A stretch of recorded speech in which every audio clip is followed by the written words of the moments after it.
Hey guys, it's your girl Haley here, back with another video. So I am explaining my bone condition this week because it is getting close to the National OI Day. So let's get started.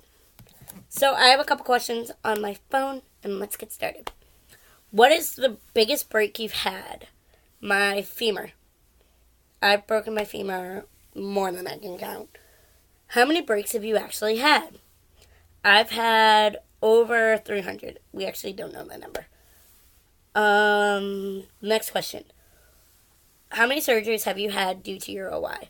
I've had 27 surgeries total, and then I've had, 26 was due to bone, and then, the 27th was due to getting my appendix out. Okay. What is the most scariest part of having OI? Not knowing when the next break is coming or the next surgery. So, another thing, I'm going to explain what OI is now, and then I'll answer more questions in a little bit.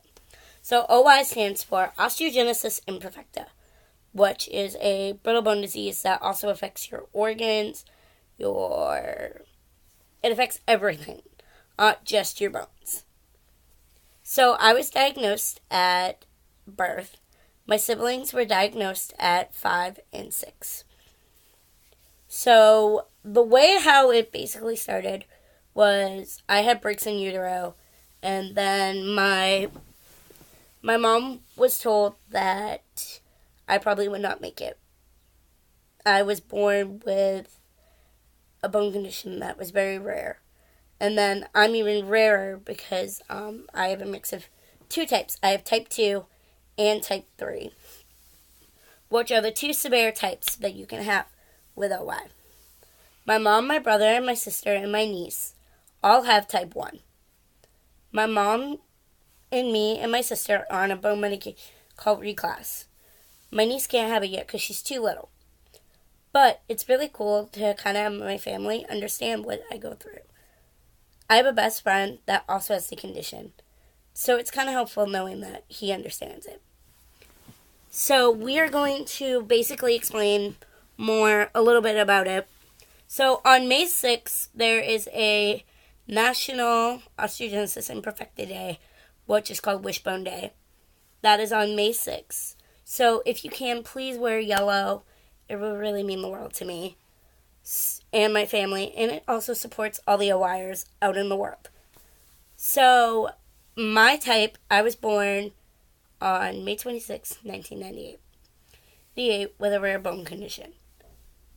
I was born with 16 broken bones plus 1 in uterus. I was born with 17 broken bones. When I was born, because of my breaks, I was not holding in my own heat. So I had to be under a heat lamp for about a week. So another thing with this condition is you never know what could happen. 1 minute we can be sitting on the couch perfectly fine. Next minute we're in an ER. It's kind of crazy. Unbreakable Spirit is a quote from the OI Foundation that basically means you can go through anything.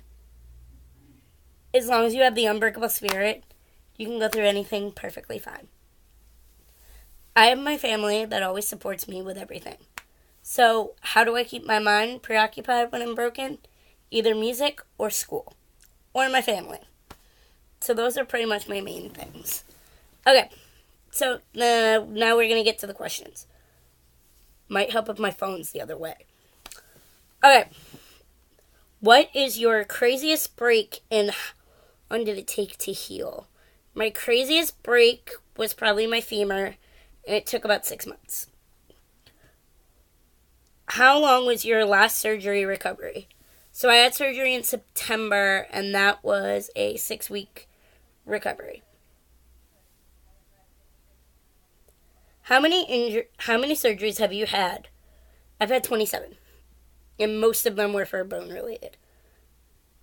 Okay. How many surgeries has your mom had? The same, 27. Most of them were for breaks. What is your craziest surgery that you've had? Probably my rod backing out of my elbow.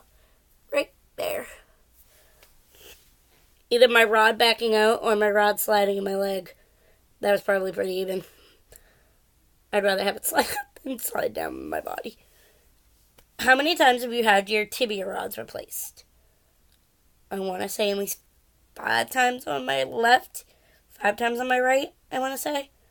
Because before they had the growing rods, they had these, basically I had a rod that looked like a sewing needle in my tibias, and in my femurs, which your femur is your longest bone in your body.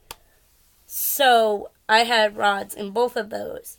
And every time I would grow, they would break or bend. So I had those replaced quite a few times.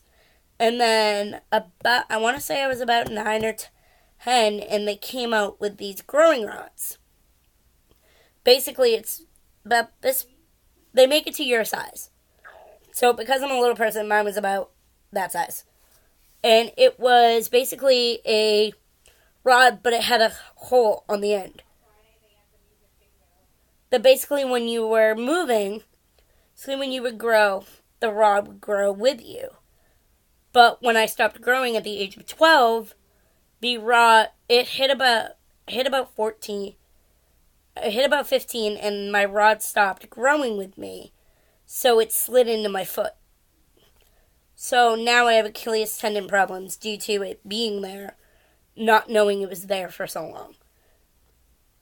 A lot of my injuries are kind of crazy. I really don't know a lot of why they break. I know a lot of how we don't know how I break. Sometimes I could be holding a pencil and my wrist breaks, or, I could be getting dressed and I could break my arm. So I have a personal care attendant named Brooke, and she helps me with getting dressed, taking my medications in the morning, helping me meal prep, helping me clean up with I can't do. So thank you, Brooke, for all the stuff you do for me. And then I have my homework. I'm homeschooled from 1st grade on. I hit about 2nd grade and it just wasn't working with my injuries. So I got pulled out of public school, and from 2nd grade on, I was homeschooled. And I graduated 2 years ago. Years ago in June, it'll be 2 years that I graduated. And I loved being homeschooled. It was so much easier. I can do homework and not worry about, oh no, I'm missing school, now I have to be in school longer. I could do schoolwork in the hospital, and I wasn't missing homework, and I wasn't missing school, and I was still part of a school, so I wasn't missing anything. And another thing, on top of being a type 2-3, I'm also a little person. So I'm part of Little People of America. And because of my type, I am a little person. So my challenges are different than my brother and my sister. Their average height, because they're type 1s. So their average height, and they don't have they are not little people due to their OI. And neither is my mom or my niece. I have a 3-year-old niece that also has the condition. Her name is Ainsley, and she is 3. And she is a goof, but she doesn't quite understand yet to what her life will extend to. So usually I kind of try to be like, Ainsley, let's not do that. You might get, we don't have, our limitations do get shown, but they don't get shown all the time. Another thing is our family motto: if you're going to get hurt, have fun doing it. My parents never let us, our limitations were shown, but they never changed who we were. My parents always said, have fun. Fun, and our limitations will work. We'll work around everything else. I was a Girl Scout, and my brother was a Boy Scout. I had the highest award in Girl Scouts, which is my Gold Award. So for my Gold Award project, I made a documentary called The Unbreakable Spirit Gold Award Project.